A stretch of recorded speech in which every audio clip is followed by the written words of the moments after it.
2 ans après le massacre du 7 octobre, sommes-nous plus proches de la paix? Êtes-vous optimiste à ce sujet?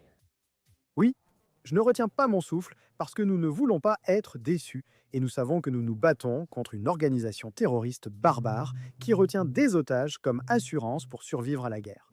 Ils ont commencé il y a 2 ans, mais il semble que, pour la première fois, des pressions soient enfin exercées sur le Hamas pour mettre fin à la guerre qu'il a déclenchée.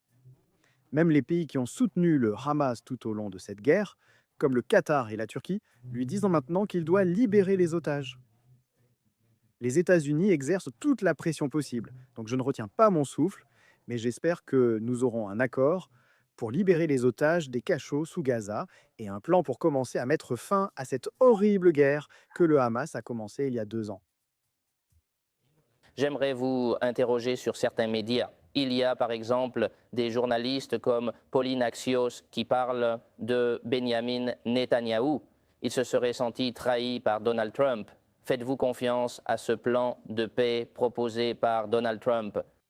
Écoutez, Israël a dit oui au plan de paix des États-Unis, et c'est parce qu'il donne à Israël la seule chose qu'il voulait. Israël dit depuis le massacre du 7 octobre que la guerre peut se terminer immédiatement si le Hamas libère tous les otages et dépose les armes. Parce que nous ne pouvons pas risquer qu'il lance une autre guerre et entraîne à nouveau le Moyen-Orient dans la guerre, le Hamas est maintenant en train de marchander. Les détails, il marchande la rançon qu'il va obtenir pour les otages et il ne s'est pas engagé sur le principe du désarmement et de la démilitarisation. Donc ce n'est pas fini, mais j'espère que les États-Unis pourront faire pression sur le Qatar et la Turquie pour qu'ils fassent pression sur le Hamas afin qu'il accepte de mettre fin à la guerre, de libérer les otages et de déposer les armes. Ils auraient dû faire cela depuis 2 ans, ils ne l'ont pas fait. C'est 2 ans trop tard, mais j'espère qu'ils useront enfin de leur influence pour arrêter cette guerre. Eh bien, 2 ans après ce 7 octobre, j'aimerais vous interroger sur l'Iran. La menace venant de l'Iran persiste. Pensez-vous que Israël devra mener plus d'attaques, que d'autres attaques seront nécessaires contre l'Iran? La guerre du 7 octobre n'est pas seulement une guerre entre Israël et Gaza, c'est une guerre régionale dans laquelle Israël a été attaqué sur 7 fronts par le régime iranien et ses armées supplétives. Je crois que la principale incompréhension sur ce conflit est de penser que le 7 octobre n'était qu'une attaque terroriste. Attaque terroriste terrible, pas seulement le Hamas. Il prévoyait d'entraîner le Hezbollah, les Houthis, l'Iran et toutes les autres milices du Moyen-Orient dans une guerre régionale contre Israël afin de détruire ce pays. Et nous subissons des attaques incessantes chaque jour depuis lors.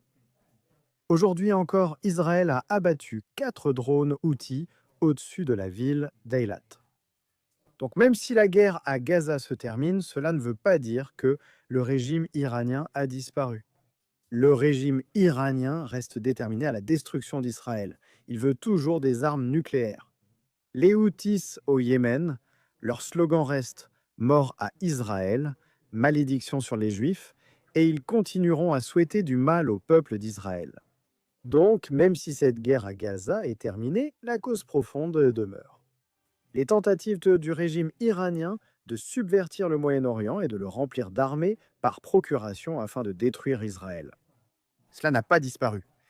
Et le monde occidental va devoir rester vigilant face aux tentatives de l'Iran de reconstruire ses armées par procuration et de saper la stabilité dans les pays arabes.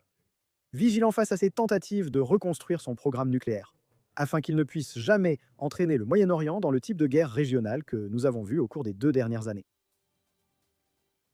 Nous attendons le Hamas en observant l'Iran. Eylon Levy, merci d'être ici dans l'équipe d'Ossos. C'est un plaisir de vous avoir entendu à nouveau. Merci. Nous restons attentifs à ce 7